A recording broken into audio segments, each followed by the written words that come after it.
Hi, and welcome to part 2 of our 100th episode. Yes, indeed, a podcast so long that we had to split it into 2 parts for your and our sanity, dear listener. In this episode, I was joined by David, Ben, and Jose as we talked all the history and development of mine and Ben's favourite film of all time, Back to the Future. And we were around halfway through our rewatch notes when we realised this episode could easily be 4.5 hours long.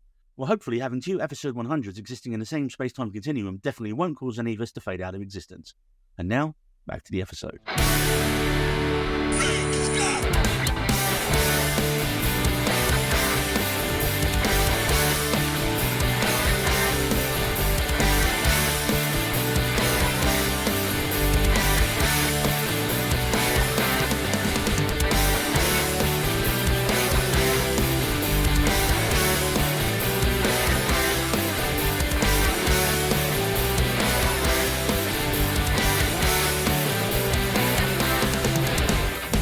One thing I noticed when we get to see the DeLorean again, that apparently everything in the DeLorean has been laminated with a little sticker gun.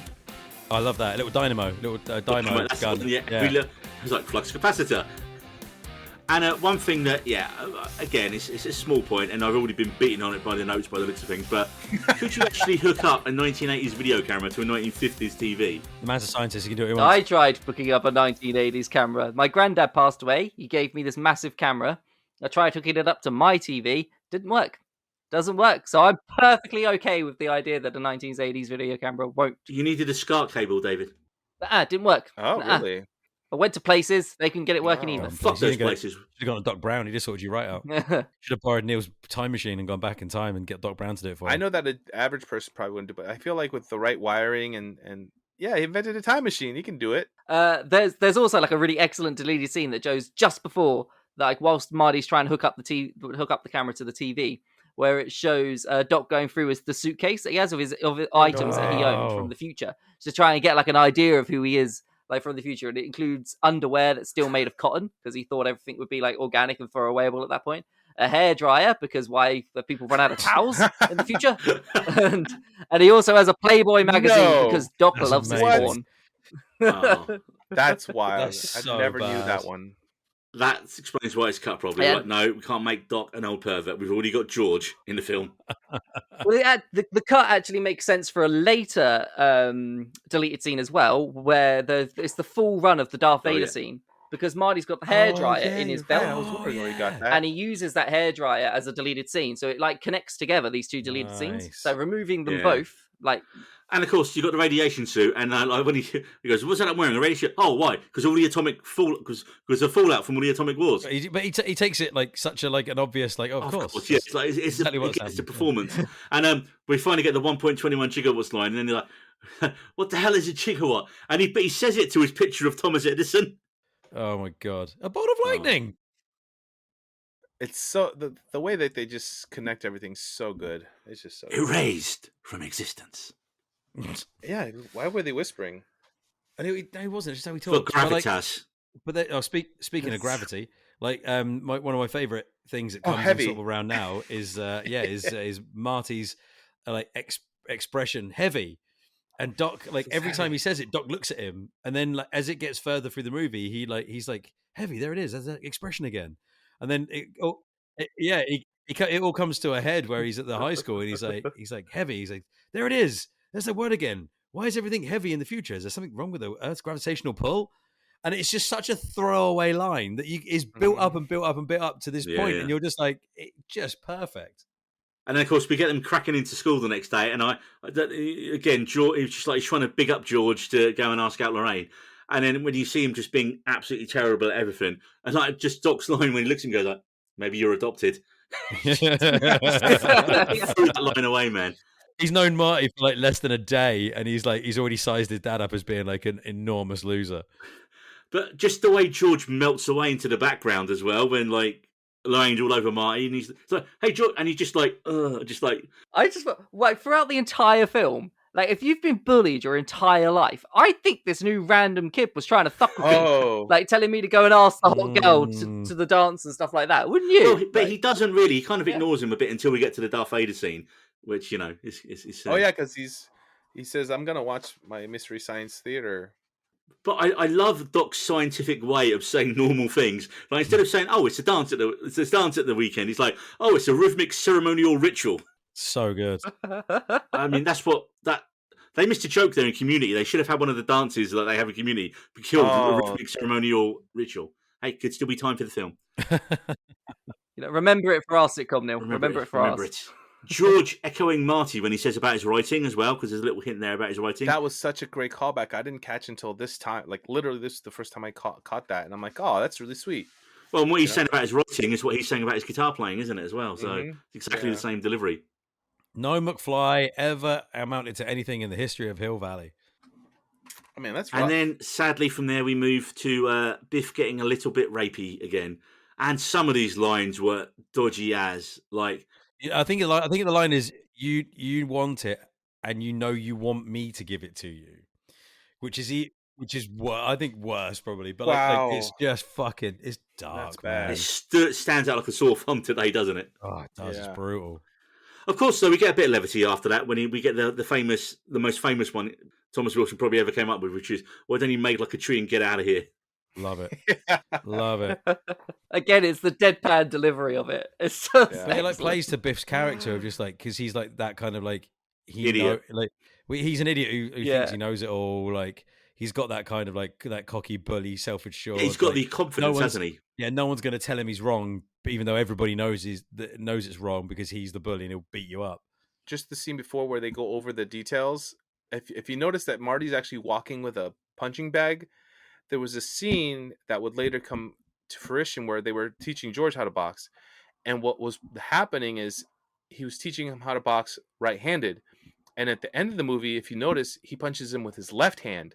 So it turns out George McFly is a lefty, or as you guys say, Southpaw. There's a couple of things that I need to just correct you on there. Number one, it's not a punching bag. It's a military laundry bag that they use as a punching bag But that is the scene where they're going to hang out the laundry, and that scene is after Darth Vader. Oh, you're right, because he does convince him. My bad. That's right. I also think in the original script, or one of the original scripts, George was going to be a boxer instead of a writer. That wouldn't have worked very well at all. And because a boxer would not have got bullied like that, surely. No, it's like he was going to be a boxer after he punched. Oh, I see. That makes sense. In the future, he was. In one of the different versions. So because of hitting Biff, he then goes on to become a boxer. Yeah, he becomes a famous boxer. That's pretty cool. Yeah. That is cool. Right, but let's get back to Darth Vader from the planet Vulcan. I mean, holy shit! You get a Star Wars and Star Trek reference in the same line, which was probably unheard of at that point as well, man. Yeah. And since it was ahead of its time. Probably not since. Yeah, I don't think I've ever had them mixed together like that before. The music that he's playing, and this is a little like fact, and Jose's nodding his head already because I know he knows it. It says Eddie. It doesn't say Van Halen because the band didn't want to do it. And that's why it says Edward Van Halen, because Eddie Van Halen just decided, oh yeah, I'll record a bit of guitar for you, and sent it off without apparently the rest of the band knowing or giving like permission. He's like, fuck it, I just want to do it.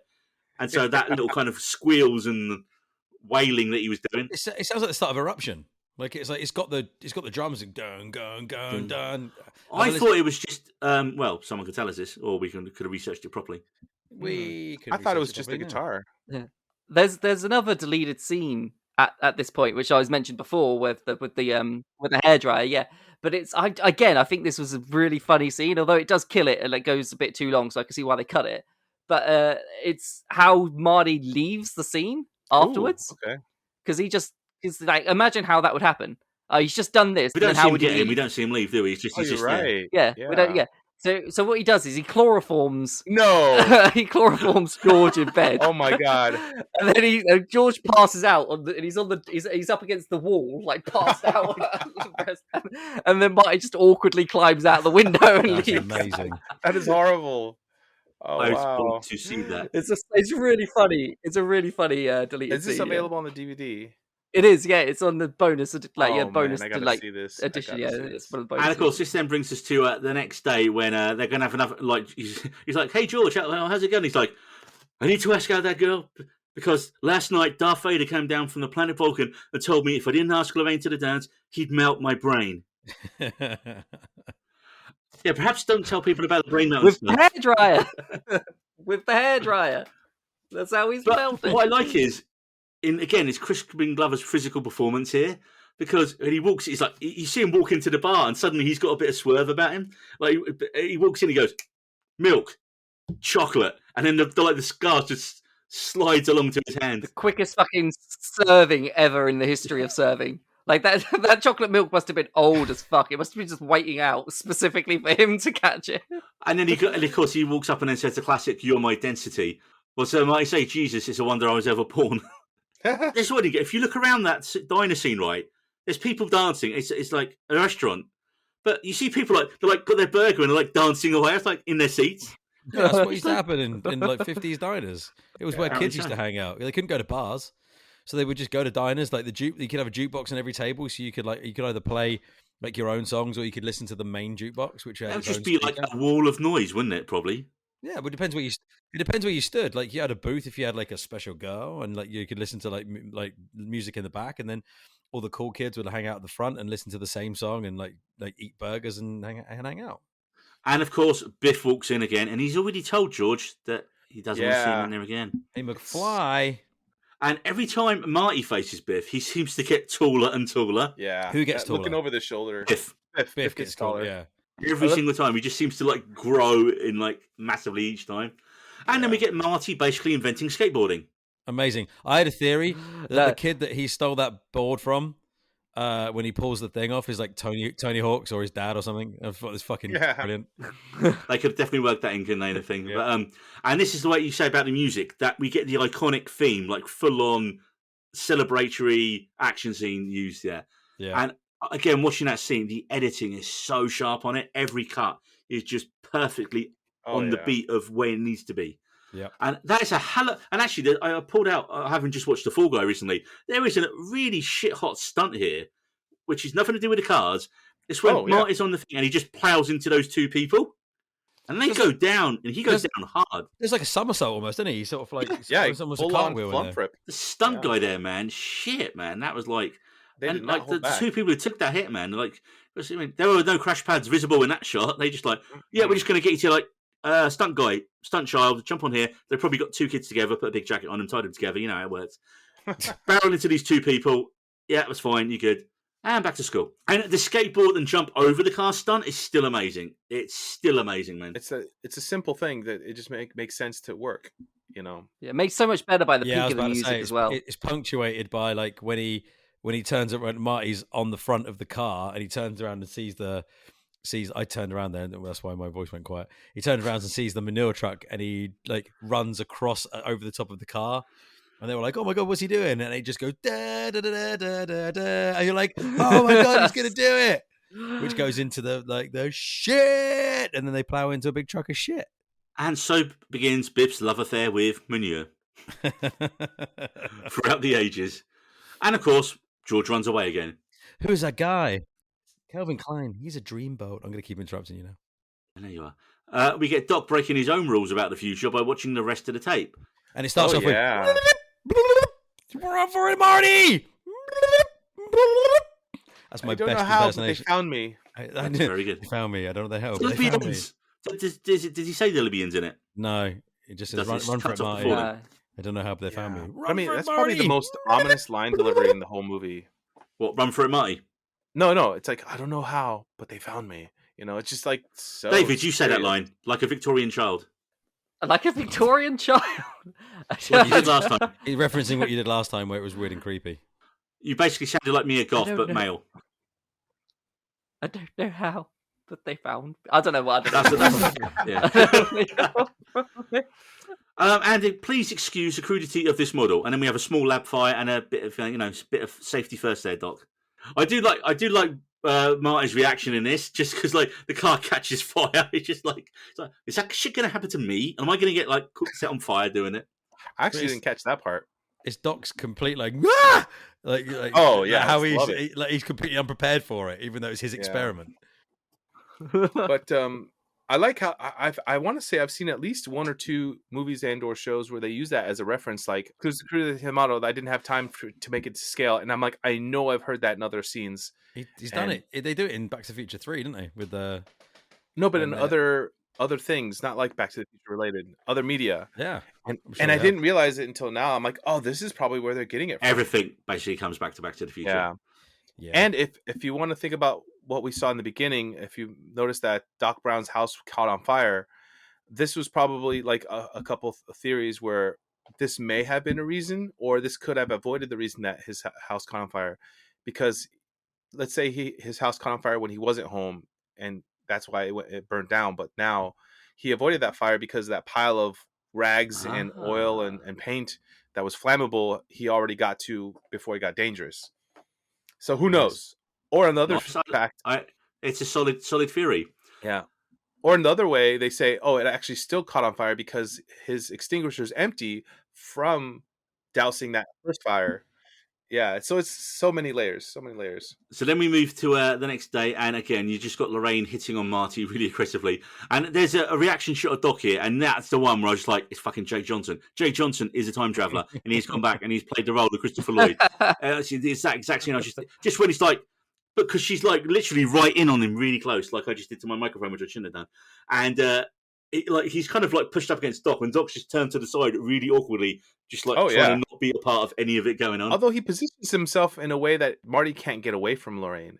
I was just like, that was really weird. Not as weird, Jose, as Marty's plan, which is kind of dodgy. So he's going to molest his mum, and George will stop him. Except, doesn't she want him to get with her though? Yeah, like she's all about that. She wants to go. She wants to park. She wants to park. Like she wants some Calvin Kleins. She wants those Calvin Kleins off. Damn. I don't think Marty. She'd never seen that purple underwear before. She don't want to see it again. he's planning to try and take things too far, and just in time for George to step in and stop him, which shows, I guess, that he understands boundaries and is quite happy to break them when it comes to like saving his own future. It's just sketchy. I feel uncomfortable talking about it. It seems like the most odd decision to make from that position. Like, we could figure things out another way. Jose? You tell us. Come up with a better plan than that. I don't know. I funny enough, I've had 30 years to think of something, but I can't think of anything right now. Okay, we put you on the spot. It's fair. You had 30 years. Definitely not trying to get with my mom. But I'll tell you something, as a kid watching that, like, you don't even think about that. No, you don't think twice. Because that's not the thing you think about. It's like, it feels like it's a means to an end, but it also doesn't feel like it's actually his mum. Like, there's a weird disconnect there that like the magic of Hollywood that helps you with. So, especially if you don't see the first 20 minutes of the movie, which is helpful. Yeah. Yeah. This is a good plan. Yeah, it's going to work. Oh, wait. He did what? What amazing you even came back to this movie, Jose? Oh, man. This hour-long fucking incest fest that you only find out at the end that is disgraceful. What the hell? Well, the next line of the notes really doesn't help with that, because it says, if you put your mind to it, you can accomplish anything. Oh no. My God. No. That went in the wrong place, whoever put that there. That's what she said. And that's what... Oh, no, you didn't say that. And then we get just a weather experiment. Got a permit for that. Bribery. Good old Doc. Loves a bit of bribery. So yeah, then we have Marty write the letter that's going to become the signature of the series and kind of put the other events in motion, which is where he's basically going to explain to Doc that he gets killed by the Libyans. But of course, Doc doesn't want to read it because he doesn't want to know too much about the future. Space-time continuum. Yeah, I wouldn't want to know too much about the future, except as I lie and I would. Yeah, exactly. I totally have a grey sport almanac. I would definitely love to learn the Super Bowl winners for the next 20 years. Yeah, or even just the next 2. I mean, 2. Ooh. If you've got enough money to put on it, you're good to go. I'm pretty sure the Super Bowl is going to be dictated by whoever Taylor Swift wants to have win now. So I think pretty much just bet that way. I believe she controls the NFL. Is that how it works? Swift Bowl. I think that's how it works. And we go from Taylor Swift to a deleted scene that I've not seen. During the bit where he's bribing the police officer, like that continues. So you see him give him the $50, and then he goes and chats to Marty a little bit afterwards, where Marty's just going over his worries about the whole plan and everything. And he says he's worried he'll go back and he might be gay or something. Oh shit! Really? And I'm like, I can see why that might have been cut.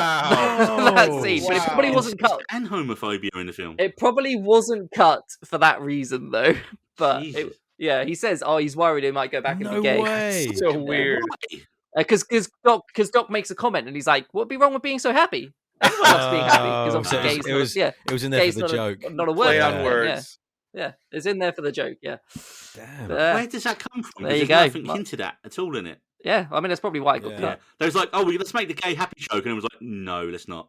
That was actually pretty self-aware before being self-aware was that important. So Mm. I mean, in the commentary of the deleted scenes, which I also watched, it said that they only deleted the scene because they had a tendency to overwrite, and they felt like it was already well established the problems and the reasons why Marty was doing this. So that's why they cut it. It had nothing to do with the gay joke. They were perfectly happy with that at the time. Yeah. I mean, basically, as well, Marty yeah. basically invents rock and roll, the white man taking it from the black man again. Oh, God. I mean, yeah. It That's was a a bit- different time in the It's a 80s. great scene. When It's you a look at great this film, scene. like a proper It's an dissect amazing it. scene that I love, but yeah, you can't just invent rock and Yeah. roll, Marty McFly. No.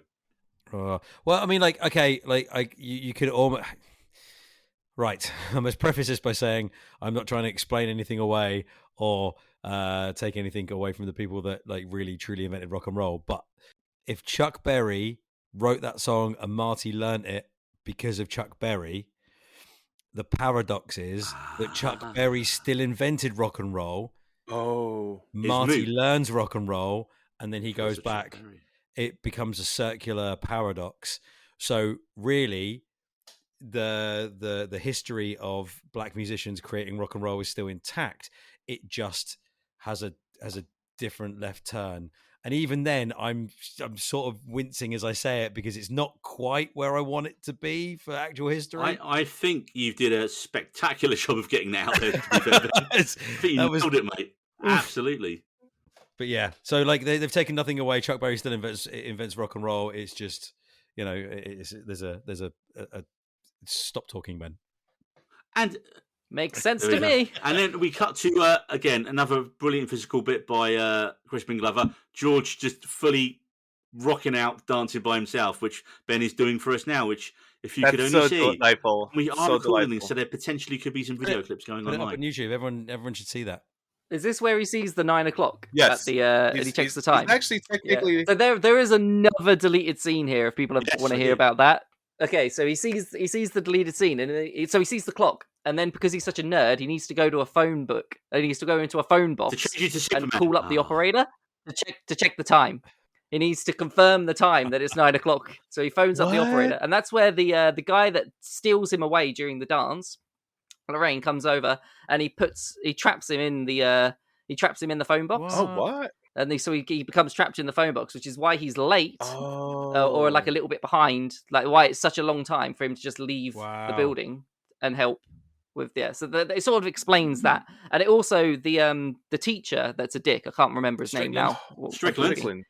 Yes, Strickland. Yes, he also sees McFly in there, and he says, "This is why you're a slacker," and he leaves him in there. So he gets another dick moment, and then leaves him in the phone book. It's a little bit of a harsh observation for him to call him a slacker when it's really him just being bullied, you know? Well, like, it's a different time, Jose. Teachers didn't have the same If level of anything, he was doing everyone Yeah. else's work as well. Yeah, he was doing everyone else's jobs, like everyone else's schoolwork. He was doing it all. I mean, Yeah. like also Strickland has No like, hair. That guy never had hair.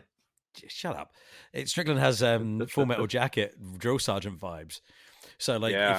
if you can't immediately show your worth to someone like that, then they just write you off. You know, so like I feel like that's part of that journey as well. And then we get Marty and his mum in the car scene, and it's funny because he really doesn't want to go through with it, and like everything she does, it starts freaking him out, like the drinking, the smoking, and he's like, "Well, no, you shouldn't drink," you know. Blah, blah, blah. She's like, "Don't be such a square. You sound like my mum." Full circle, isn't it? Like how children become their parents. And then that great look by that reaction shot by Fox is just superb, and then the cut is perfection. And then we get a little bit of it, and it's just wrong because she goes for the kiss, and it's the line where she. And again, this next line is even more problematic. You're she like, says, "It's like kissing my brother." Yeah, but she doesn't mean like making out with her brother. It's just like a goodnight kiss from her brother. That's yeah, what but she. that's That's not. what she. That's what she means, but that's That's what not she what means, inherent. and that's always what I got from that, because this is the That's redeeming same. part of the movie where all the incest, they go, yeah, we're well aware that this is fucking weird and creepy. So when she actually finally makes out with him, she has to realize that there's a problem there, Yeah, and we have to talk about that, and that's what they do. So like, it does come full circle to the point where she's like, I feel like I'm kissing my brother, and at no point as a kid, as an adult, did I ever get to that? Did I ever get to that like place of like, oh, she makes out with her brother? That's weird. I was like, oh yeah. So it's like when she kisses. they grew up in a vault. That's what it is. Okay, that's just stop mixing metaphors. Like Franchises. the like, I think Oh, that I think they did a really good job of explaining that, and the relief on Marty's face, and then like the whole like when the door opens and he thinks it's George, and he goes, oh yeah, the plan's still on, you know. Yeah, I think Ben's absolutely right, and I think because the brothers are children, like she doesn't have any adult brothers, does she? So it is like you said, like a goodnight kiss. Because I think if her brothers were adults, It'd be weirder. at the same like in that dining, you'd see it differently. But because they're children, So they could have literally just said, "It's like kissing my brother. Good night," and it would have made it 20% less weird. Well, no, but that's very specific. Again, it's like you don't like. It's like she might like kiss his knee when he trips over and there's a graze, or like there's loads of different ways. I think they left it open for your own interpretation, because there might be families out there that don't kiss each other goodnight. There might be families out there that deal with like stuff like that in different ways. So like, Have it's you just ever seen the Saturday Night Live sketch with I think it's Bill Hader and Will Forte, where I think Jose knows the one. No, but I just love those guys. One of them plays like they come home with a new girlfriend and they go to the house, and everyone in the family keeps kissing each other on the lips really fully on. Yeah. And it's just absolutely weird. It was like a reoccurring one they've done a couple of times. Anyway, yeah, so we moved from that when we were just, like Ben says, we're just turning away from the weirdness and the creepiness. No. You are the one that thinks it's weird and creepy. We've explained it away in a way that makes sense. It makes sense to everybody apart from you. So what are you doing that's different to the rest of us? Own up now. My next note literally just says, "This ain't no peep show." Yeah, so this is the point where the door opens and Marty's like, he's relieved because he's like, oh, thank God George is in. We can just stop this, and he can be the hero. And then it's Biff, because we all expect it to be George. Because when you first see it, you don't know that Biff is like the one that opens that door. So when he opens the door and then the music turns and you're like, oh, it's all gone wrong. Oh no. And then it gets a bit rapey and weird, and Marty gets like knocked out. I don't know how he's like, he gets hit in the stomach, and there's three of them. Just dragged off by the goons. Yeah, he gets put in the back of the band's car. Which then brings us to the most racist, casual racist thing. Oh, yeah, it's tough. As a kid, I didn't even know what reefer was. Like, I had no idea. So when, I didn't even understand what they said in that bit, because they say reefer addicts, don't they? Yeah. So I don't want to mess with no reefer addicts. And it's like, well, okay, that's racist, because although they're actually smoking weed, so that could have been any. No, I think reefer heads or something. I don't think it was addicts. It's addicts. No, it's addicts. Reefer addicts. Yeah. Because I thought that was all one word. Reefer addicts. And I was like, what is that? Then. And I asked my dad, and he was just like, I have no idea. So he was probably protecting me from something there. But, I think so. But yeah, that whole scene is just exposition, casual racism, and then you move on. And then finally we move on to George's big hero moment. Hey, you, get your damn hands off her. Just like, oh, hey, Biff. No, Biff. You get your damn hands off her. And it's like, leave her alone. I've literally just finished watching it, and that first punch he throws into Biff's stomach. Oh, it's his right-handed. It's his right hand. No, there's two punches. He throws a punch that Biff grabs, and then turns his arm up, puts him in an arm bar. And Lorraine even jumps in. She's just like, you're gonna break his arm. You're breaking his arm. Not to she literally just being fucking sexually assaulted by this guy. And now that this other guy has tried to step up and defend her, she's got some bravery. It's basically, this is trauma bonding these two.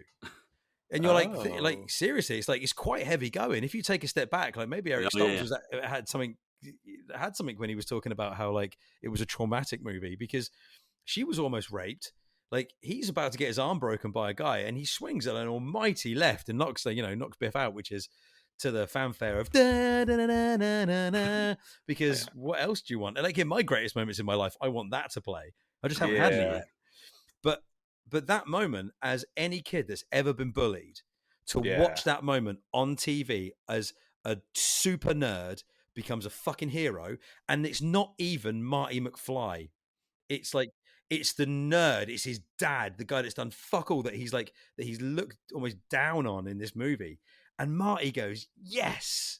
Like you're like, oh my God, could I do that? George. Could I be that guy? Could I be that nerd? Could I make that punch?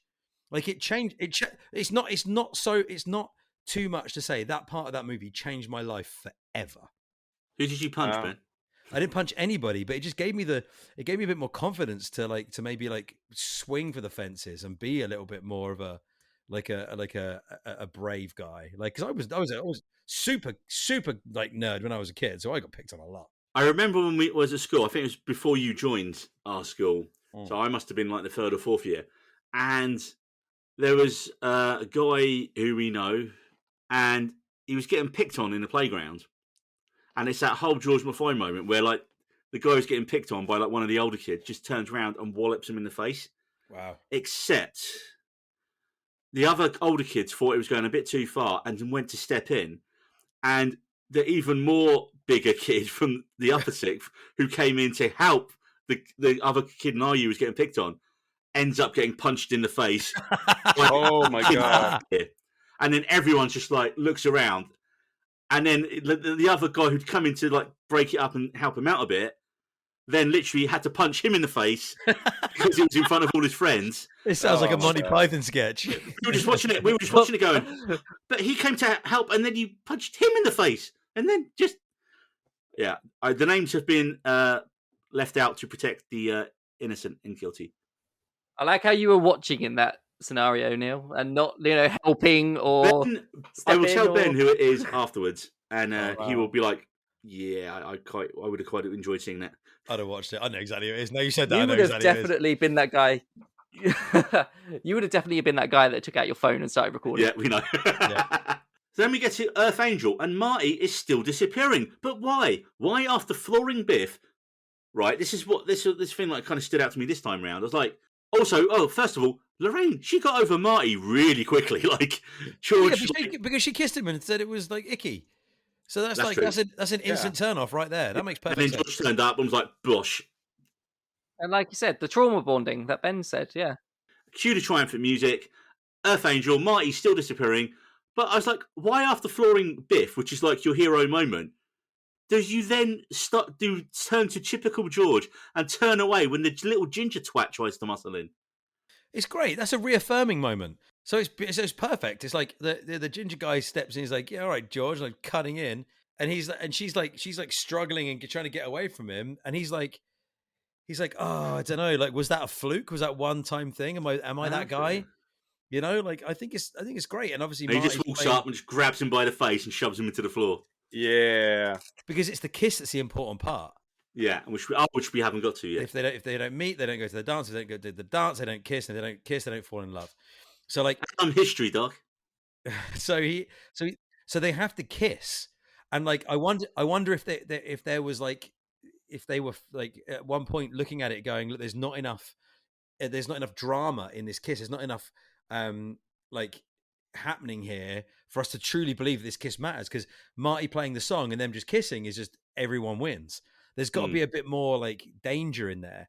So a guy cuts in and, you know, all of a sudden George McFly feels like he's like that guy again. He's like, oh yeah, I might have just beaten Biff up, but was that a fluke? Like, and like, you know, Marty's like, you know, looking at his hand and it's disappearing and he's going, George. And then he has to step up. Playing really bad guitar. Well, let's get on to Johnny Be Good, the Johnny Be Good moment. And first of all, how did Marvin know Marty could sing? I don't think he did. I think I kind of just let him do it. There's a moment in there where he's introducing the song. So maybe he's like, oh, he's just gonna introduce the song. And then he tells the band a song that like Marvin It's Berry's blues never riff heard. in B. It's blues riff in B. In B, watch for the changes and try and keep up. Here's the thing: can that really happen if you're trying to? Yeah. Oh, that's awesome. Neil That's knows so loads of cool. blues riffs in B. Yeah, and A and G, There you go. and then that's the other it. couple of letters. Nah. The simple way to explain blues is like you learn the scale, and then as long as you hit any note in that scale, it will sound good, pretty much, Oh Yeah. wow. over a you hit blues riff. As long as you hit it in time. But Nice. Timing. I was a lead guitarist. So sadly, and the big question everyone asked was it Marty playing and singing? And no, it wasn't. It was a guy called Mark Campbell, a member of a soul and R&B band called Jack Mack and the Heart Attack, which is a brilliant name for a band, and I'm going to seek them out. That's a brilliant name for most things. Here's a question: how was his finger placement on the guitar? He was pretty Well, decent. He learned how to play it. Like he said, like he's played that song with Coldplay recently. What? Like he learned how to play that song. He has that guitar. Like he's actually very Wow. dedicated to that. That clip is I mean, if that's your most iconic song from your career, you're probably going to be able to play it shit hot, you know. Yeah. But like most lead guitarists, Marty takes it a little bit too far. Yeah, Neil. He does throw in a bit of nice tapping, but you know, way to kill the party, Marty. He like kicks over the amp. He does he literally throws in all the classic rock things in one go, doesn't he? Like so, Angus Young, isn't it? The crawling on the back on the floor from AC/DC. Let's rewind just a touch. Like he technically invents rock and roll, and then instantly every kid in that hall knows how to rock and roll dance for the first time ever. Yeah. They're not fucking around either. They're doing throws, spins, the fucking lot. They all happen to be wearing 50s dresses that just react exactly the right way. Yeah. Like it's like, you know, they got all the fucking fingers going. They're doing all the bends and stuff. I'm like, all right, guys, you're not instantly going to create the dance straight away. But they did. But they did, and I'm wrong. So well done. And of course, we then get the scene where George and Lorraine bump into Marty, and he does the whole, hey, if you ever have a kid and they set fire to the living room carpet, which is brilliant because our old bass player literally did do that when he was a kid. I think the line is, he accidentally sets the living room rug on fire. Yeah. Just take it easy on him. Just go easy on him, okay? Go easy. Marty. And that's how Marty gets his name. That's a good name. There's a random thing to say as the kid's leaving. Like, not that a random thing to just discover. Like, you know what? That's a nice name. Like, after I've known him for this long. I don't think that this is a paradox in the sense that he creates these situations. I think he just adds on to the probability that they'll happen. Obviously, they do happen, but he makes sure that, maybe they happen a little sooner. Maybe his older brother ends up being Marty instead. Who knows? Maybe he like concretes them in the timeline. Who knows? Solidifies. Is that a word? Is that right? Yes. Yeah. So obviously we then get Marty and Doc getting their farewell scene in 1955. I'll see you in 30 years, Doc. But Doc would already know he's going to meet Marty, though, right? Yeah. What if what we're watching is the first time that they've got all the way through this loop? Mm-hmm. So this is the first time the Doc gets to say goodbye. See you in 30 years. We're getting into timey stuff. I love this. So we're getting into timey stuff. It's like one branch of time, and then it snaps, and then there's another branch. It's like of time the tree bit with Loki. Right now, of course, then Marty goes back, and hang on. Let's not skip over the fucking epic action scene that is Marty going back. Okay. Like he nearly doesn't make it. The car doesn't start. The tree falls on the cable. There's so much stuff. We get Doc hanging off the building. A Doc hanging off the building, which Jose was saying earlier was like predetermined. I feel like though this is why the DeLorean was picked, because it wasn't reliable, and that's why it added a little tension to when he was trying to start the car.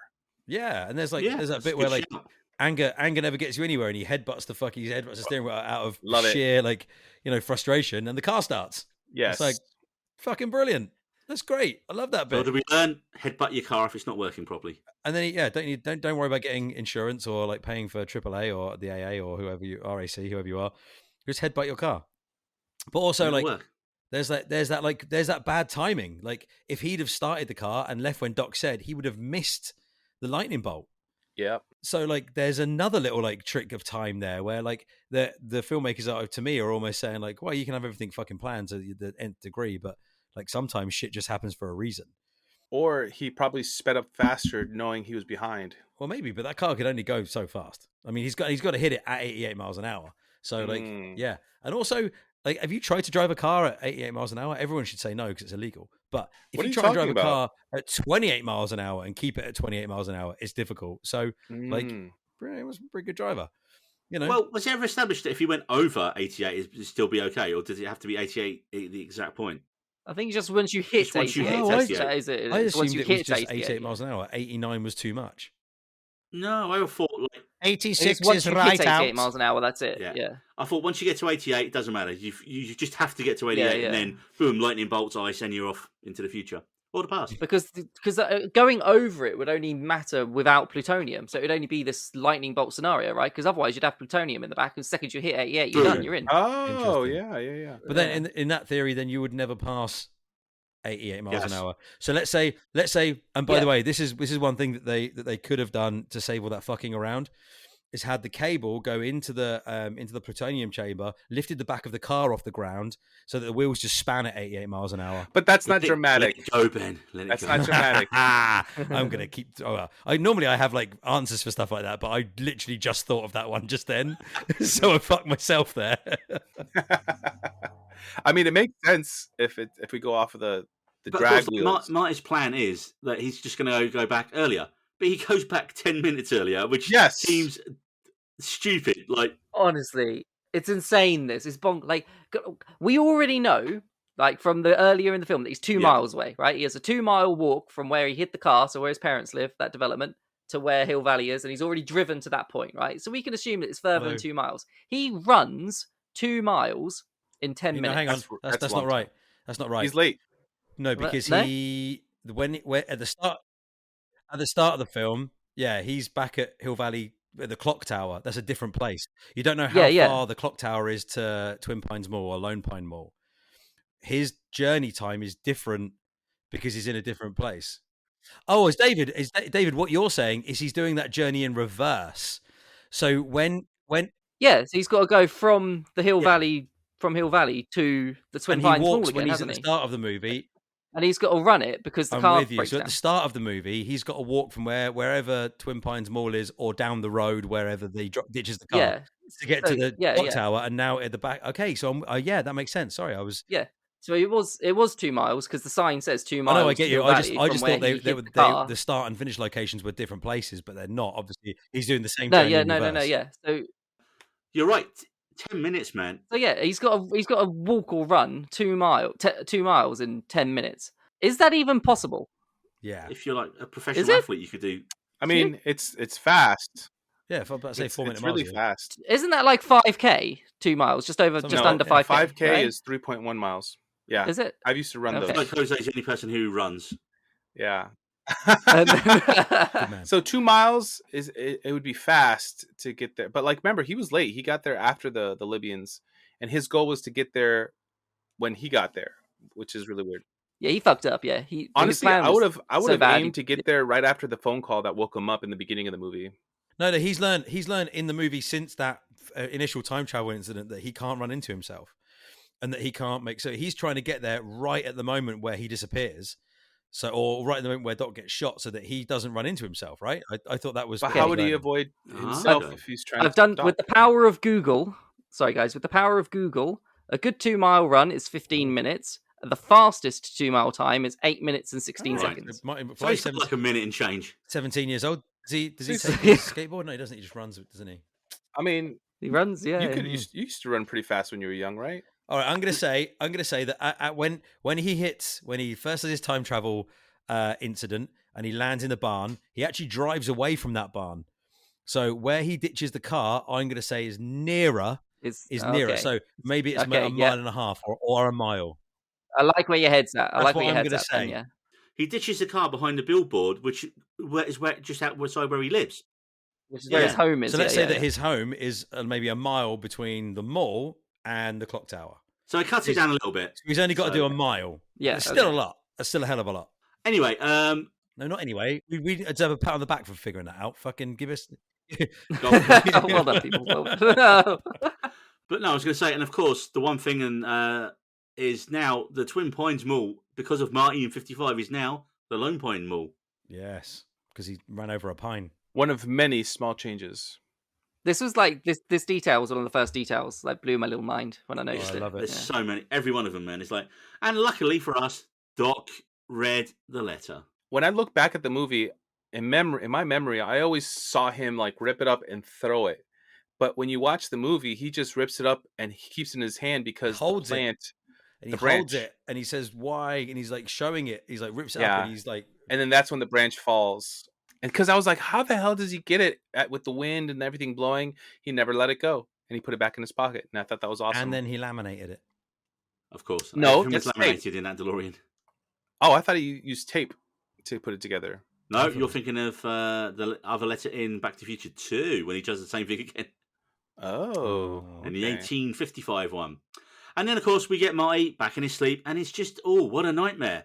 Marty, come on, you've got to be a bit more with it when you wake up in the mornings, man. Like, and you've got Huey Lewis's... He's not a morning person. He's not a morning person, is he? He's like, oh, well, what a weird week I just had in 1955. He's like, and of course, he comes down to dinner. His house is comes down for breakfast. His house is different. We've got successful Dave and Linda. The double take he does is fucking brilliant. He just walks through the house like nothing's wrong, and then he just fucking what? Like, And then, of course, we've got super successful George and Lorraine. Now, Biff, I want 2 coats. And I love that Biff's manure experience basically led to his career cleaning cars. I never I thought didn't about put that. that together the first time, even though That's I just like- amazing. and everything is great. Jennifer's there. He's got his massive Toyota Ute. When I was a kid, that Toyota truck was the car that I wanted out of that movie. Oh, yes. Not didn't- the DeLorean. I know, because the DeLorean was a time machine and it was like a one-off. It was like, you're never going to get it. It fucking flies off at the end. Like, obviously, like, I want a DeLorean, but that truck, I was like, oh, if I could ever own a truck like that, that'd be fucking cool. Especially living in the UK where they didn't have those trucks. Oh, you're right. You're right. Product placement ruined me, and I've wanted stuff from movies ever since. That's the only negative I'm going to take away from Back to the Future. And it's not. Oh, man. Did you ever own the truck? No, though? I didn't. But a friend of my uncle's You're had right in a- a state, so do you just look in this like showroom sometime and go, do the Wayne's Well bit? Oh, yes. It She will be mine. Oh, yes. No, my uncle's friend had a red version of that same truck that was all jacked up and lifted and the same thing. Man. So I coveted that quite a lot. Yeah. Oh, it's easy for you guys don't really have pickup trucks in the UK, do you? I mean, we do Nothing now, like but like what not we- so much then. Yeah, we do. Yeah. Do you know what the nickname for people who have like the big cars, like Gus Gasslers in the UK now? We call them Chelsea tractors, Jose. Oh, Yeah, we- it's not a Yeah, French anyone Chelsea tractor. Anyone that's got like a Mercedes, like what is it for E-Class? People carrier things. Dad wagons, but like fancy dad wagons in London, it's like Chelsea tractor is a nickname. Oh, wow. Not for a pickup That's truck. funny. I But, knew yeah. that. And so everything is now great. And then cue Doc in a flying car, looking for a sequel. Ironically, though, that wasn't planned at the time. But when you see like the Doc step out of his car with his like crazy get up, they absolutely copied that for Rick, didn't they? For Rick and Morty, just like down Yeah, to of like. course. I mean, the whole thing of Rick and Morty, Dan Harmon has basically said, yeah, what if Back to the Future? What have you done now, Neil? No, it's my whole screen turned black briefly, and I was like, oh, no. I'm guessing Panic half attack. 9 is when it goes from like white to black background on my computer. Oh. But yeah, they've said, like, Dan Harmon has said, like, he based Rick and Morty on what Yeah. if, like, you know, Marty and Doc were, you know, related and lived in suburbia, and Doc was the smartest man on earth. So the family is like uber successful now because I guess this is a bit of a patriarchy thing here, where like the dad is successful, therefore the rest of the family is going to be successful, which is a little bit of a fucking dick move. It was still the 80s, wasn't it? It was still. But I the mean, 80s. the 80s is still accurate. What was the dad successful writer. with though? Because it was his first. Yeah, but that was his first novel. It was Oh, his first interesting. book. So what was he successful? never Going around really with? said- people. He's a boxer, apparently. There you go. Yeah. I don't think it was necessary. It was necessary to say what he was, and I think the book was just kind of like a bonus. And I saw some reports saying, "Hey, why did it take so long for him to write a book?" But they're like, "Well, if you really want a good story, and sometimes life gets in the way. They had 3 kids. That's why it took so long, and it's plausible for someone to take that long to write a book and have it published later on in life." So I thought Well, that was really gentlemen, cool. that then leads us to one of the greatest end shots of a movie of all time. Yeah. When the DeLorean just flies at our heads. Fucking Arguably arguably brilliant. one of the best. I feel like, if not Yeah. top 3 for me.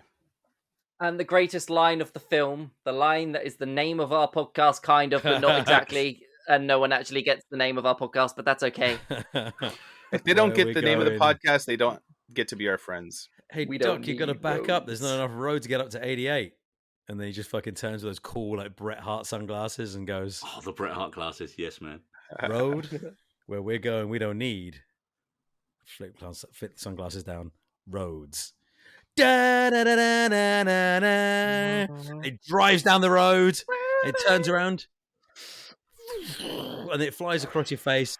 But then also, the bit that's always forgotten about the end of that is Biff going, like, he sees the flying DeLorean. No. No. only Back to the Future. Oh no, he 2. doesn't. It's Like Back to the Future first. 2, isn't it? Like he comes out. But that's where that bit is. That's where that bit it slots in. But so has anybody here seen the musical? No. Don't. It's rubbish. No, I want to. I really want it's- to. Oh. So like they get over like so obviously you can't say some all the problems that we've like addressed here about like incest and Libyans and all that other stuff. They have to change in the musical, and like so the bits with the car are amazing. Like they put this sheer like screen down in front of it, and they project like the dials from the DeLorean, and there's a full size car that comes on stage and scoots around, and it's fucking wild. It's great. And But do they send flames out into the audience? no, but at the end, the car does fly over the audience. The actual Oh, live, it comes man. up and out, and it does a full like 360 turn over the audience and stuff, and like so that stuff's great. But the rest of it is just lame. Like it's I did wonder. instead of the Libyans like shooting Doc, he gets radiation poisoning, and Marty has to race him to hospital, and he hits 88 What? miles an hour. Yeah, or he has to race to the hospital Yeah. when he hits 88 miles an hour by mistake. I mean, the story's not going to be the same, though, is it? That's the thing. No, right? So- it's a tough sell, and as a true Back to the Future fan, I found it a real tough pill to swallow. I remember when it first like was announced and came out. Me and Neil were planning a We Needed Roads. A We Needed Roads like what work event? What would it be? I don't Work know. event. We were going to It's go a watch meeting. it, weren't we? We never I did. feel like Ben may have saved us that, though. So, yeah, you kind of jumped the gun a little bit there, Ben, because the next thing I was going to talk about, now we've got through the rewatch section of the podcast, because we're not done. We are over 3 hours in, but we are not done, ladies and gentlemen. If you're still here, don't worry, you can do it in segments. I don't know if I'm You can still here. We promise you can have your money back. Yeah, except you can't. So, the legacy of Back to the Future and some of its most well-known references in popular culture. And I don't think we can underestimate at all how much Back to the Future means to popular culture. Obviously, we've mentioned Rick and Morty, which we don't really need to mention anymore because we've done that. But did anyone know there was a 2-season animated TV series that ran for 26 episodes from 1991 to 1993? Okay, Jose put his hand up. Yes, I watched I it. did not. Had you seen it, Jose? Yeah, and I mean, to be honest, it's just kind of like any other, 90s cartoon show. It wasn't anything particularly great. It's just every week there was a kind of thing where they went back in time and then they just had their fun. And it wasn't anything super amazing, but it was fun to watch. Yeah, see, I watched the trailer and it looked bad. Like, very, very bad. Yeah, because they had to play it off of the kids of Doc Brown. It's really side. It's almost like that. I mean, I hate to say what we're going to do later, but talking about what potentially could be a sequel. No, Jose, no. I love Jose's note he put in the script. He's like, O'Neill. Americans knew about it. I could just hear that in Jose's voice as I saw that there. O'Neill. Americans knew about it. Also, Biff, Tom Wilson, later had a reoccurring guest role on the 4th season of Legends of Tomorrow as the father of time-traveling superhero Nate Hayward. And as an in-joke to his role in the film in Tagumo Attacks from 2018, his character getting it right, quote, "Make like a tree and leave," to which Nate replies, "I'm not sure that's how it goes." It's awesome. I remember seeing that, actually, because Yeah. Legends of Tomorrow was like one of the Arrowverse shows, and it the first couple of seasons were pretty bad, and then season 3, they just gave into it being fun, and it became the most stupid show in the DC universe, and it was really fun. That's a season when they had the giant blue cuddly toy called, I can't remember the name of it now, but it fought a dragon in the season finale and like did the whole Matrix fight. It was crazy. It was fun. It was fun. Jose. So one of the pop culture moments that I actually really enjoyed was A Million Ways to Die in the West, a Seth MacFarlane movie where obviously it's based in the West. The character Albert Stock is walking through the town at night when he sees strange bright lights emanating from a nearby barn, and he investigates to find inside the barn Doc Brown is fixing the DeLorean, and when Stark asks what he's doing, Doc Brown responds, "Weather experiment." And that's probably just one of my favorites, honestly. That's probably the highlight of the film, let's be honest. It wasn't that bad. It was a fun movie.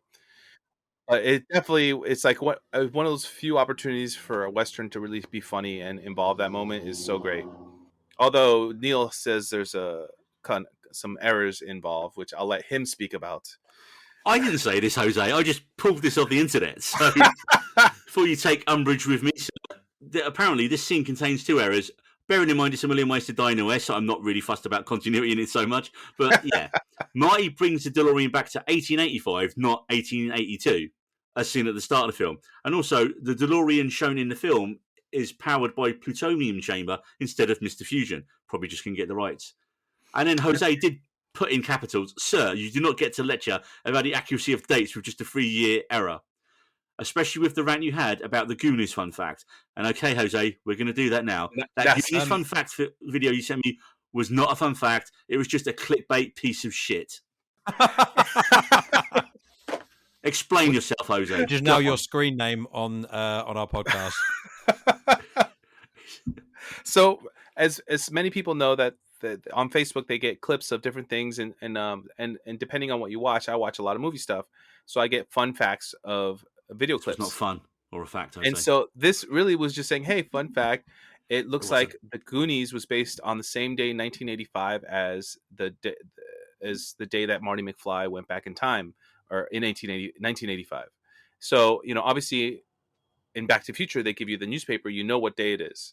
But then they did a little bit of investigating, and they kind of narrowed things down that, okay, it's the same thing for the Goonies. They gave a few different scenes, and they deduced it was the same Saturday as in both movies. And that's all it did. It said, oh, fun fact. Yeah. And then Neil is like, this is a waste of time.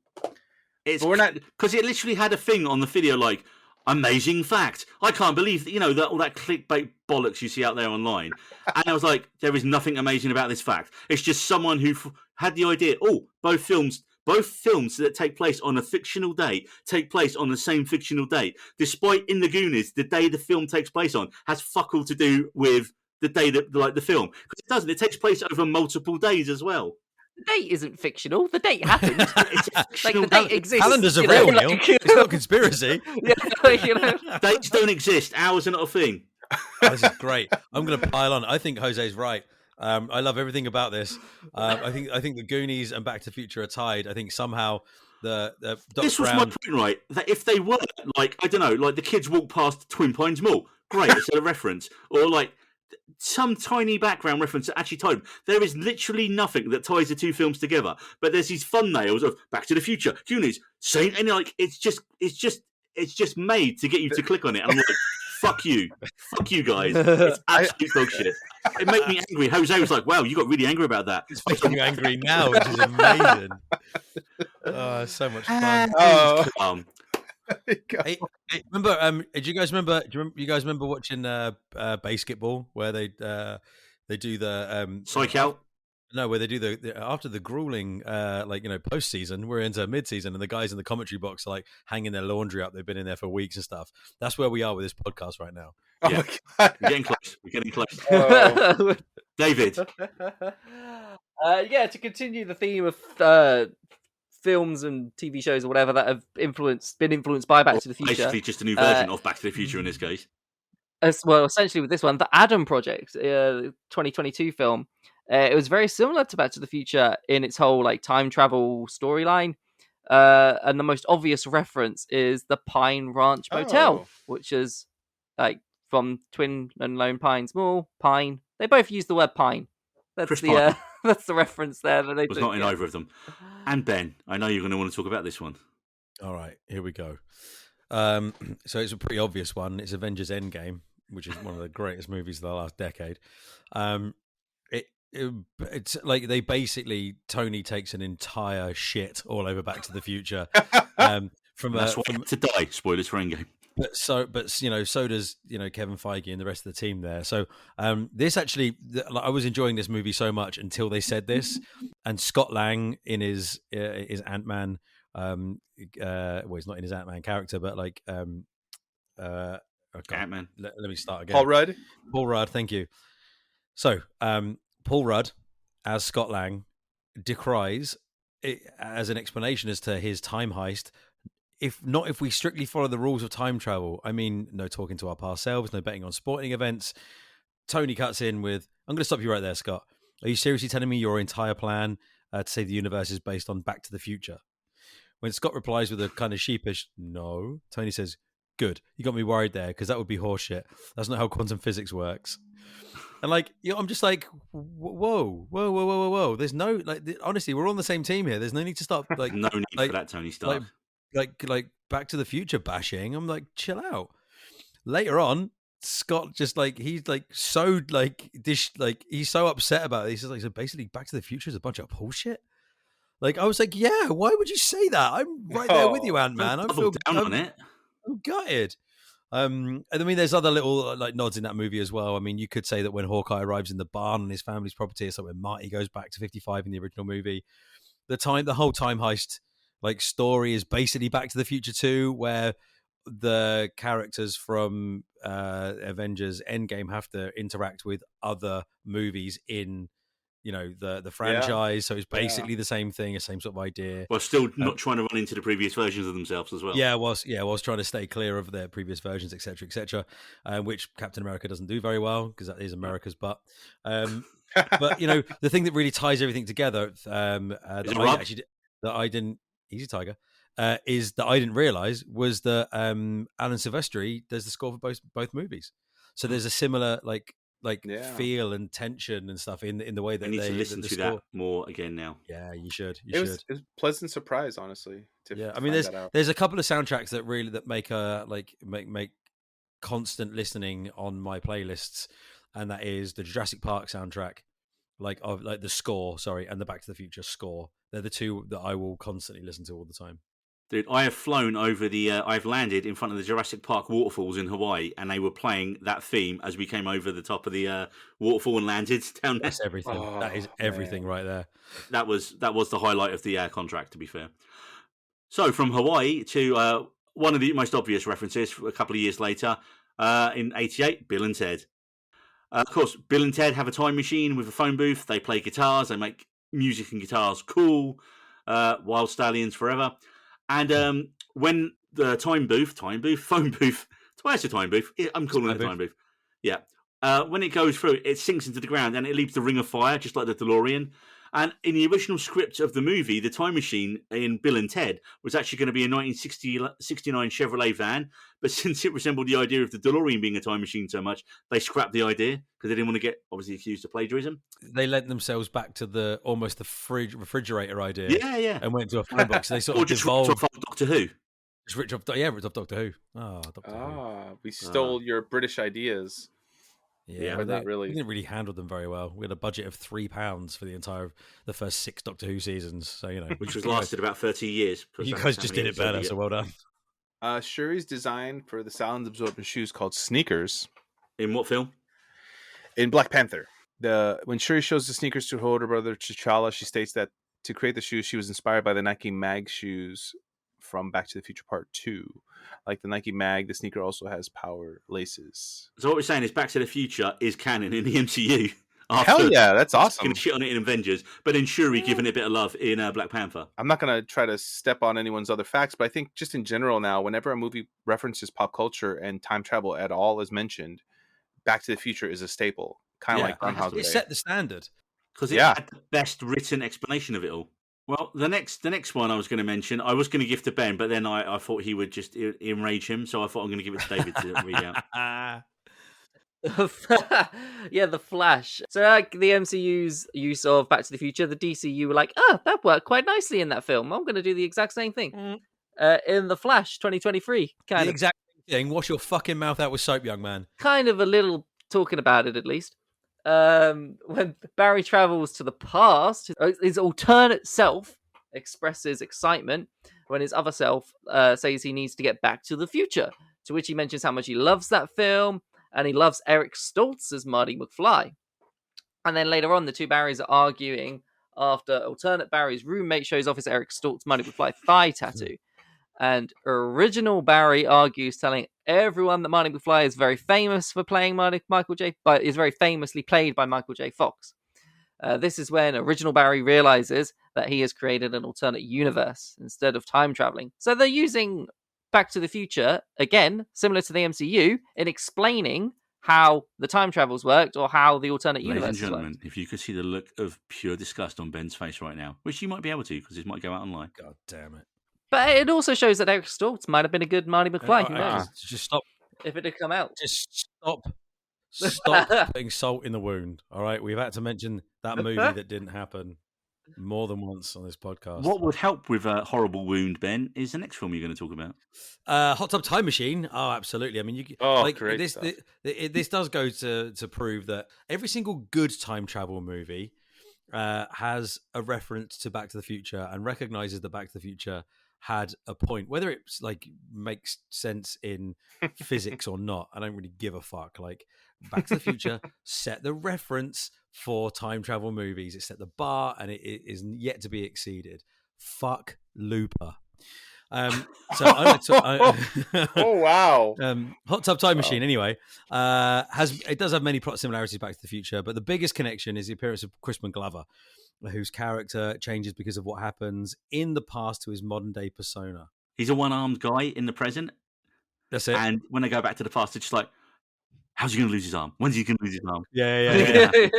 Because he does like there's the wood chipper scene and like other stuff, and you're like, oh, he's going to lose it now, and he doesn't, and he's juggling chainsaws. That's it. Yeah. I love a bit of good chainsaw juggling. That's such a good fucking film. Hot Tub Time Machine. And of course, I'm talking about a film that doesn't actually exist, which That's is weird. This doesn't exist. This is a weird film. It doesn't exist. It's like the city of Madrid. It doesn't exist. Indiana Jones and the Kingdom of the Crystal Skull. I can't even say that. My brain is actually stopping me from pronouncing the title of the film. Indiana Jones and the movie that doesn't exist. With 2008 and Shia LaBeouf. In a scene from this movie, Indiana Jones escapes a nuclear blast unscathed by hiding inside a refrigerator in a fake town at a nuclear test site. Where have we heard that before? Yes, it was recycled from an early draft of Back to the Future, where the time machine was a refrigerator. And the way that they got back to the future was a nuclear explosion. Exactly. And of course, Kingdom of the Crystal Skull was directed by Steven Spielberg, who was a producer on all the Back to the Future films.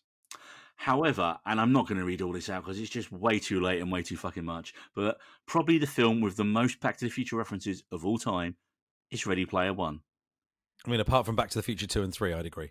Yeah, but they actually have the word Back to the Future in them. So right. Basically, the DeLorean is Parvazal's main car in the whole thing. There's just, you know what? There's a plutonium chamber. There's the Mr. Fusion.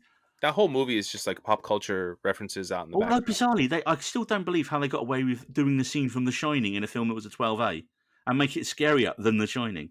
But anyway, that's off that point. You've got Doc Brown appears in the Oasis wearing his Back to the Future 2 outfit. Marty's hoverboard is in the workshop. There's a Mayor Goldie Wilson re-election poster appears in a mirror at one point. There's a Zemeckis cube, which can turn back time 30 seconds, is named after, obviously, Robert Zemeckis. He actually was one of the directors who was considered to direct Ready Player One as well before Spielberg did it. Alan Silvestri, another link, did all the music for the film. And, of course, he references the score of Back to the Future in Ready Player One. And, of course, it was directed by Spielberg, who, as we just literally mentioned in previous fact. Here's a film we watched last year that billed itself as Back to the Future, crossed with David's favourite film, and it didn't succeed on either account. David. No, it did not. Yeah, Totally Killer. Totally Killer. After Dude. Totally Killer. After Jamie's mother is killed by a serial killer who was last active when they killed 3 girls at a party in 1987, she travels back in time via her friend's photo booth time machine. Whilst there in an attempt to convince 2 sheriffs of the murders that haven't happened yet, she asks if they've seen the film Back to the Future to try and explain the whole time travel thing.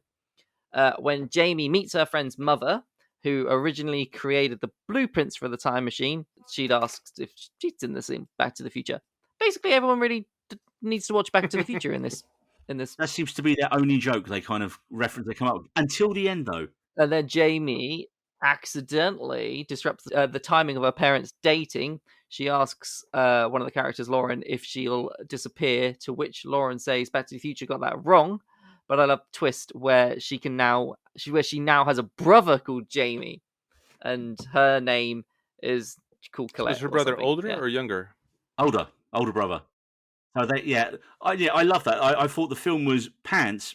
Well, okay. To be fair, I quite enjoyed the film. So it's not pants. Right. It was a 2-star film for me. I'm going, it's fine, but it's not even coming close to the 2 films it's really trying to be like a combo of. But I really like the ending. I really like it was that Back to the Future ending, but with a little twist on it where, like you say, she goes, "Wait, my name's not Jamie. No, that's your brother Jamie. Well, who am I? Oh, you're Colette." I loved it. I thought that was brilliant. If the rest of the film had even a quarter of that wit and verve, it would have been a little bit better than it was. A good film. A good film, yes. It would have been a good Speaking of good films, Ben. Well, I mean, we talked about the Dream Team earlier on, and this is the 1989 movie, The Dream Team. So there's a point in which Billy jokingly tells a shopkeeper that he and his group are a special combat unit with the US Marine Corps after some quote-unquote Libyan terrorists. Now, we're not entirely sure, but we're going to say that this was probably a reference to the Back to the Future, where Libyan terrorists were the ones responsible for shooting Doc Brown and then trying to blow up Marty McFly, which we haven't obviously actually referenced, with a fucking bazooka at one point. That's a big thing. They pull out a bazooka when the machine gun like jams. Just like, oh, they came tooled up, ready to fucking party. I mean, you probably should have started with the rocket launcher, right? I mean, it's overkill for just shooting Doc Brown, but like, whatever, sure. Really quickly. So there's some good Star Trek ones, a couple of good Star Trek ones, we'll say. Next Generation, Hollow Pursuits, Lieutenant Barclay, who is one of the like team eggheads. I think was the guy that played Murdoch in the A-Team. Mentions Brad Dourif. That's him. Yeah, there you go. He mentions Grima Wormtongue from Lord of the Rings. Oh, was he in Lord of the Rings? I didn't know that. Mentions the flux capacitor in that episode, Hollow Pursuits, and then in Voyager, Lieutenant Paris, the ship's pilot, mentions a Doc Brown. There's about 1 million more references across the Star Trek universe whenever it comes to time travel and stuff. They mention stuff from Back to the Future to tie it all together because everybody recognizes how awesome Back to the Future is. One we briefly mentioned earlier was The Office, and again, there's quite a lot of nods throughout the 28 seasons of The American Office. Certain characters mention lines or they mention the movie in it. But in the episode Company Picnic, the characters talk about how movies can be used for their upcoming presentations. Holly and Michael, Holly then uses Back to the Future as a possible idea. Holly even mentions that Dunda and Mifflin can travel back in time to fix their parents. The reference rounded out with Michael raising the question if they could possibly get a DeLorean. As we said, though, earlier, the biggest, we probably have to remind you of this fact because it was about 2 days ago we mentioned this fact. The biggest Back to the Future reference is that Melora Hardin, who plays Jan Levinson, was originally in Back to the Future alongside Eric Stoltz as the first Jennifer Parker of 3. But when Stoltz got fired, so did she because she was too tall to be alongside Michael J. Fox. Harsh. Jose, tell us about the Winchesters. Supernatural. Dean goes back to when his parents were teens. In the diner scene at the beginning, someone shouts out Winchester, and both Dean and his younger father turn just as Biff calls McFly, and both Marty and his father turn. Dean also makes a reference to a DeLorean at a later point.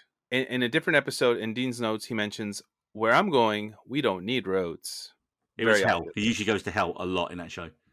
He did, and he was always really good at his pop culture references were always on point. Like, I love that show, and I love that he always dropped those in.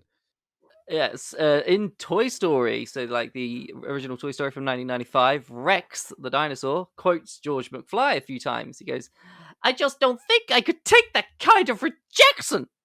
That was awful. I honestly thought I was in the room with Rex then. And I don't like confrontations. You can see why I gave that one to you, David, can't you? I can't do the voice, but you see what I'm trying to do there. Anyway, Rex is basically George McFly with the anxiety. Nice. And I got to mention Sliders. Everyone remember Sliders except me. I love Sliders. Yes. Okay, we're doing a bit on Sliders sometime. Ooh, yes. And in episode The Breeder, which was, I remember that one, that was a specious rip-off, that episode, because there was a whole season, I think season 3 or 4 sliders, where they got a bit of budget. It was like, we're going to rip off a film every week, and they're just going to slide into a different thing. And this was the species one, where the hot girl was trying to shag everyone and get impregnated because she was possessed by an alien. But at one point in that episode, Back to the Future 4 is shown on the cinema marquee in the background. Which was Also, technically the ride in Universal for the longest time, right? Was it? Yeah, it was like they took a bit of what was going to be Back to the Future 4 and made a ride out of it at Universal, and it was like the DeLorean gets stolen and you're in it or something, and it's I never saw it, but I know someone that's been on it and they said it was amazing. No, so I've been on that ride. I've just thought about it. They've changed it now. It's not there anymore. They've changed it for a Simpsons ride. I went on the ride multiple times. Yeah, it was so janky, like your neck would hurt, but it was so fun. Yeah, Polar Express. This is a weird one. Actually, you know what? This is all credit to Neil because you actually found this one. But Lone Pines Mall actually appears in both. In the scene where Smokey and Steamer, the fat man and the red bearded man, are trying to catch the pin. A flux capacitor can be seen for a brief moment. And so of course, the director of Polar Express. The director of Polar Express has disappeared from what I'm looking at right now. It's Robert Zemeckis. I was about to say it's probably Robert Zemeckis. You get a bit of a tie in there with oh cool, Jose's showing us this picture of his DeLorean, which is definitely not distracting me. Yeah. And now one that I know and love, a reference that I know and love really, really closely, is Community, the home economics episode, where you go to Abed's room and he's got like cool posters everywhere, but he's got a Back to the Future poster on his door, and it's massive. It's like the video cover that I remember as a kid. One of my favorite shows of recent history, Fringe. Oh, yes. So good. Which takes the idea that The Flash did and does it a million times better. It takes the idea that The Flash did in the comics really, really well. And then I'm talking about a bad film. There wasn't a film. There's an episode. This episode confuses the fuck out of me because the Fringe episode is called The Firefly. And Firefly is one of my best, favorite TV shows of all time. And so that always throws me when I'm looking at this script. But Christopher Lloyd was in this episode of The Fringe. He plays a character called Roscoe Joyce, and his son, who died in 1985, comes to visit him from the past. Not only is there a time travel theme in this episode, the year 1985 is present for all the Back to the Future buffs. Jose, what are you going to chuck at us? Oh, such a fun transition there. The TV show Chuck calls another character Dr. Dreyfus Doc for short, and Dr. Dreyfus is also played by Christopher Lloyd, who is a really nice little fond throwback. It's funny actually, like we said about how Lloyd didn't want to do the Doc Brown role, and then literally in the last 20 years, he just basically played that role in other shows, of the genre shows, didn't he? Turns up in Fringe, turns up in Chuck. Baby Driver, I didn't realise was one where there are multiple references to the Back to the Future trilogy with characters named Doc, Griff, and Flea's in it as well, who plays Needles in Back to the Future 2 and 3. Just stay in your shit band and get out of movies, Flea.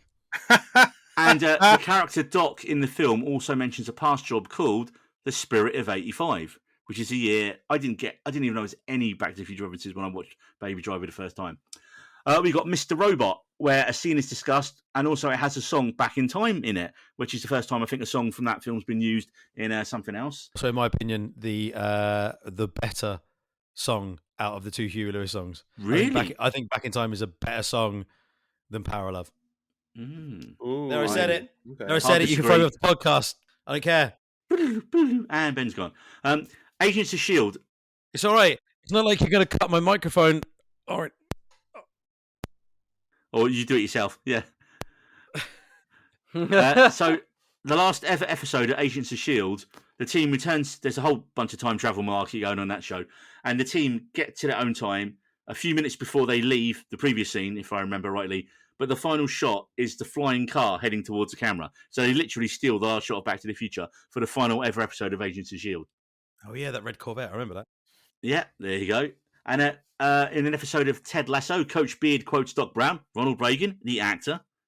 Brilliant. Nice. The actor? And, of course, what we did mention, and I think we don't need to mention it again because Ben apparently has Eviscerated that there was a Back to the Future musical, which has been a massive success.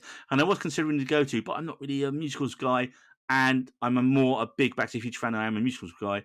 I don't know, man. Like I went in, I wanted to love it, and I gave it a lot of leeway. It's as a Back to the Future fan, like I didn't enjoy it. If you're a fan of musicals, I think it's a banger. I think I'm sure people are going to really enjoy it. There's some great songs in there, but like I personally didn't get on with it because of my Love for the film. and I can't get over that, and that's my own failing, not the musical's failing. Fair enough. Right. So usually this is where we would talk about the future of a franchise. But as writer Bob Gale explained, this is why Back to the Future 4 will never happen.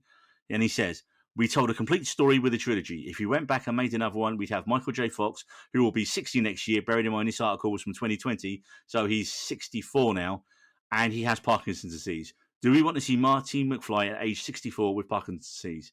Do we want to see him at age 50 with Parkinson's disease? I would say no, you don't want to see that. And you don't want to see Back to the Future without Michael J. Fox. Nice. That's true.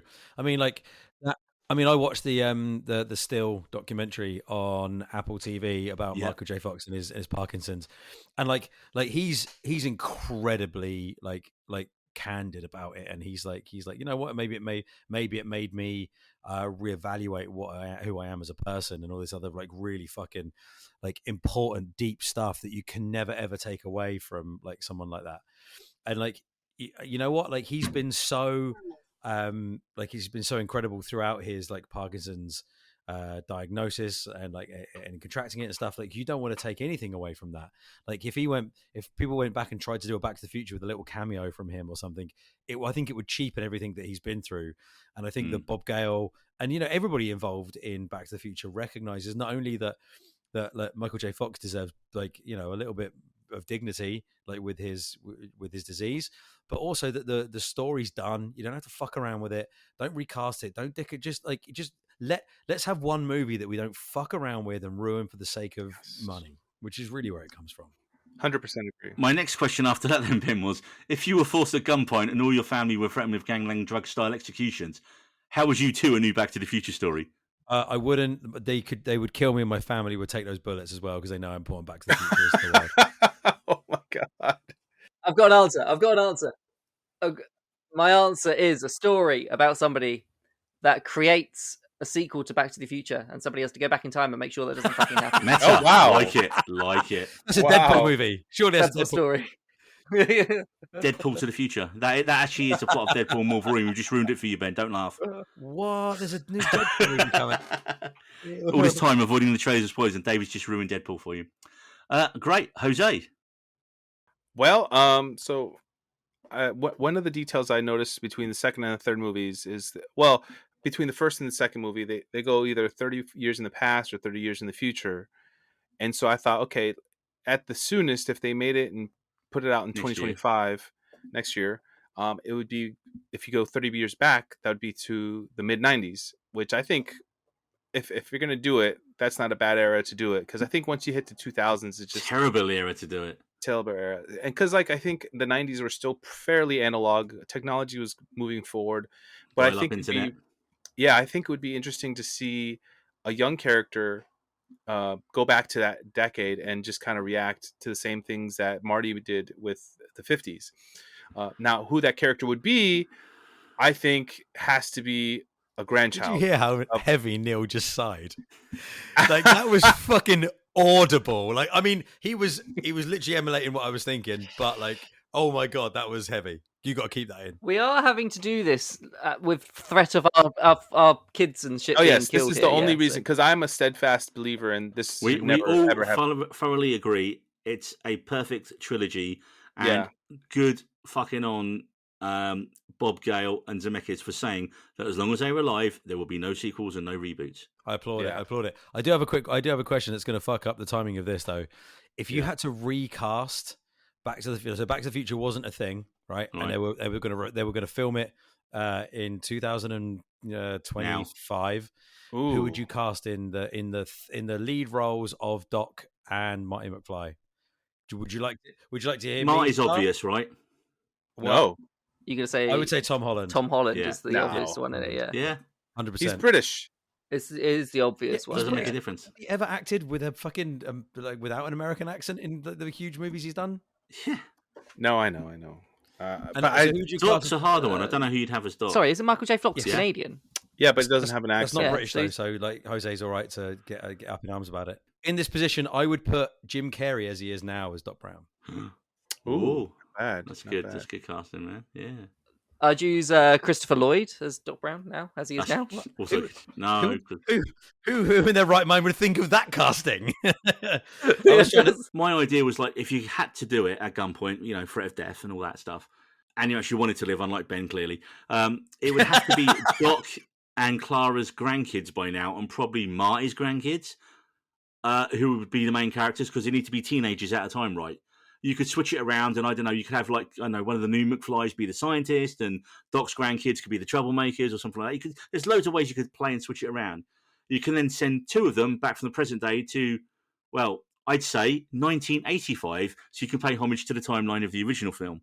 The problem is with retooling Back to the Future is you can't change that many story beats. Otherwise, it's just a generic time travel story. It needs to be people connected to Doc and Marty from the present, getting sent back to the 80s, and then getting help from their parents in the 80s to get them back to the present day. And of course, the twist ending you'd all see coming a mile away is that in the end, they go too far into the future. So we pull a bit of an Evil Dead 3 there with it. But then basically you're just making a bit more of a wholesome Rick and Morty. And yeah, it doesn't work. Also, I don't want them to trot out Fox or Lloyd for cameos. I mean, Lloyd you could probably still do, but like Gale and Zemeckis said, no. Leave the franchise alone, and it's the only rarity in Hollywood where not milking a successful franchise from the 80s and trying to reboot it. So it's almost unheard of. So yeah, we're all dead, basically. We've all been executed Drugland execution style. Hey. good. That's the way it should be. Take it to the grave. Oh man! Right, okay. guys. So I think we're about done, and I'm almost as tired as Michael J. Fox was, probably making Back to the Future and Family Ties at the same time, because this is now our longest podcast of all time. It's 7 years I long. mean, by some distance as well. Like, But before we go, because it is our 100th episode, I'd like to thank everyone who listens to the podcast and everyone we've interacted with on socials in this great indie podcasting journey that we've been on for the last 3 years. It's funny how people say like how toxic social media is, and yet, honestly, we've had a really great experience doing this. Apart from that one Boba Fett fan who we had to block. Jose, please explain in the thing here, didn't you? Yes, I'm really curious about that story. Just thought Boba Fett was a big pile of wank, said so, and some guy like DM'd me going, "You don't know anything about Star Wars." Like, mate. hey, you're the guy. I've just read further on in the script. It's you that people hated with fucking Emilia Clarke, not me. until You've we been the get there. sexist Wait one. until we get there, David. Jesus. No, I'm fucking Oh, defending no. You myself don't need now. to. 'Cause that was all I you. always owned up to it at the time, David. And who knew that 100th episode would be the Oh, last you time that bloody David and didn't. Neil ever spoke? Hey, one Boba Fett blocker, one Star Wars kid being blocked. That's fine. And of course, we had the person who accused David repeatedly on Instagram and Twitter of being sexist and hating Emilia Clarke, first of her name, destroyer of franchises, when it was actually me that repeatedly said that and not David. And we never hid that Yeah, fact. thank you. I never hid that fact. I was like, look, I just wish I mean, you just said it then. Destroyer No, I of did. franchises. You just mean to her for no she reason. destroys franchises. Look, I'm sure she's a great actress in some stuff. I just haven't seen anything. But Do you since know she's Game of actually on Thrones- holiday in Deal right now? She's been photographed in Deal and Sandwich. Well, now she's going to come for me and have me I was murdered. in isn't she? Deal. So Right. great. Mother there. of Dragons is going to come and fuck you up, Gregory. You're in trouble. Of course, I'm going to insult a famous actress on the podcast who is literally in the same vicinity as us. So, I've got a few shout-outs we have to do. I'd like to thank the guys over at Cast Me to Hell who had me on a guest for the first time. We had Helen and Kobe had me and David on over at Flixwatcher. We had Sean at Review It Yourself. The guys over at Seismic Soccer had me and David on. We need to get on Seismic Cinema soon, David. And of course, Stu over at Stu World Order, who has one of the greatest superhero podcasts going. And I've been on there twice. All great podcasts who reached out to us and has had us on as guests, which we have greatly appreciated. So a special shout out to M over at Verbal Diorama, who interviewed me and David, I think a few years ago now, when we just started, I think we were maybe like 6 months into the podcast, for the Film Stories website. And they gave us their pick of the week. I think it was British Podcast of the Week we got picked at, which was like, I think that was our first interview, the first time anyone had gone, hey guys, we like what you're doing. And brilliant. So yeah, we were really happy with that. I'd like to thank some of the guests we've had on our show who have given us their time and insights into their work, such as our first big guest was international best-selling crime author extraordinaire, Charlie Gallagher. We had the Emmy-nominated editor of Killing Eve and Extraordinary, Dan Crinion on. We had entertainment writer Nick Huggins for our Wicker Man special. And of course, we had filmmaker and director Josh Roosh all the way from New Jersey, and our friend Sarah from Popcorn Chat, and Marie from Two Girls, One Musical Cup, who is now basically the 5th member of the team.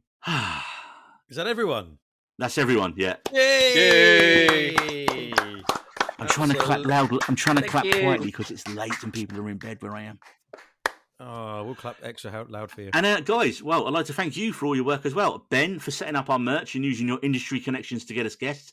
And of course, the fantastic new version of our theme tune, which should be kicking in any second now towards the end of the podcast. And of course, that you heard at the start of the podcast, which of course was written and recorded by your band, Spoilers. And was also co-written by our old bass player from back in the day, Phil. Ben, tell us, where can we get We Needed Road merch? Funny you should say that because I was frantically writing this down earlier. We sell our merch through a page called Hawker. So it's www.hawker.live/We Needed Roads podcast. Hawker is HAWKR. So just put in We Needed Roads podcast into Google or We Needed Roads podcast merch, and you'll find everything that you need to buy all the things that at least 3/4 of us are wearing today on this podcast. And that's only because of international shipping and Jose not realising. Oh, was it Jose? I wasn't supposed to say. Oh, no. Why would you do that? You've just named shamed him. No. Oh, no. Cut. Definitely not definitely cutting this out. Jose, I'd like to thank you for getting used to the time difference and yet somehow making it work. And for also being the thirsty guy in our group chats whenever we are talking about actors and actresses. But also for doing your homework when we slung a whole lot of UK shows at you have never heard of before.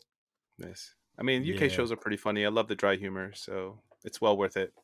I need to thank Jose for pointing out shows that I dismiss instantly and then go and watch and go, fuck, have you heard about this show? And he's like, yeah, I spoke about that in my 10 top fucking anticipated shows of the year. And I'm like, oh, so you've been watching the glass blowing show? No, I haven't been watching the glass blowing show. I'm a fucking I'm a normal human being that doesn't have strange urges to blow glass. Funny enough, the name of the show is Blown Away. So glass? Who gives a shit about glass? Call back. Call back. And David, since we've started this pod, well, I think you've had the most changes, mate. You've got married. You've got a dog. What? You've got a spawn on the way. You discovered a love of horror films. A lot's happened, David. Yeah, Spawn on the way. You swapped a house out for Spawn on the way. That Spawn is due in 8 weeks. Holy shit, really? That's so fast. Yeah. She just got pregnant. Yeah. What is going on with your sperm? Mate, That is some good. first That's omen, amazing. immaculate levels of... 8 weeks. Yeah. When is that kid's birthday going to be? She's due August the 4th, but she's full term, 37 weeks, and we're 31 weeks. Oh, damn. Wow. So 6 weeks, she could Lady be Fly? here. Bean could be here. So yeah, man, the podcast has been in the background of a lot of big changes in my life. It's just sort of been there whilst you got the house, got the dog, got the wife, new job, And this has been the one constant yeah. between it all, man. becoming a dad, and it's been there. Oh, mate, yeah. you're going to crush it. You're going to be a great dad. It's going to be amazing. I take it your kid's going to be called Marty? I tried. Martin. Convince her of Martin and then just say Marty for short. Oh, yeah, she definitely won't see through that. Just try, David. Go and say, well, look, it beats Biff. Or George. Those are only two. You might be able to get George past, actually. But hey, guys, I won't say the spoiler for it, but a Back to the Future name might be the number one boy name. Amazing. McFly. Come on. So, George. George. Okay. I don't know.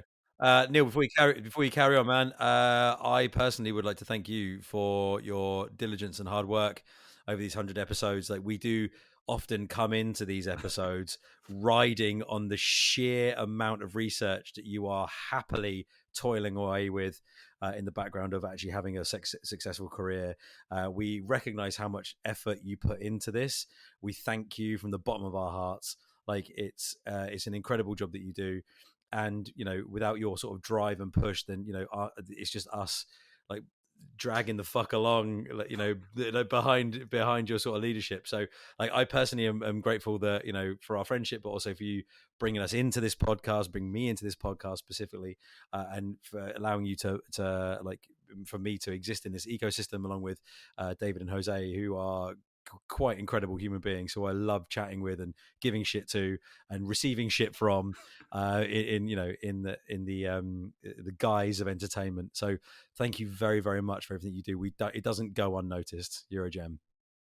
Well, that was your Oscar clip right there, wasn't it, mate? There we go. Well, yeah, sure. Why not? No, I mean, like I say, that's That why was lovely, yeah. you guys are on it. Me and David, we used to work in the same office in Folkestone, and everyone was like, well, we just chat about movies and TV shows all the time, and everyone was like, you guys should do a podcast. Mainly you chatting, Yeah. let's face it. Wasn't one of the reasons you stopped working in the office is you weren't getting enough work done? Yeah.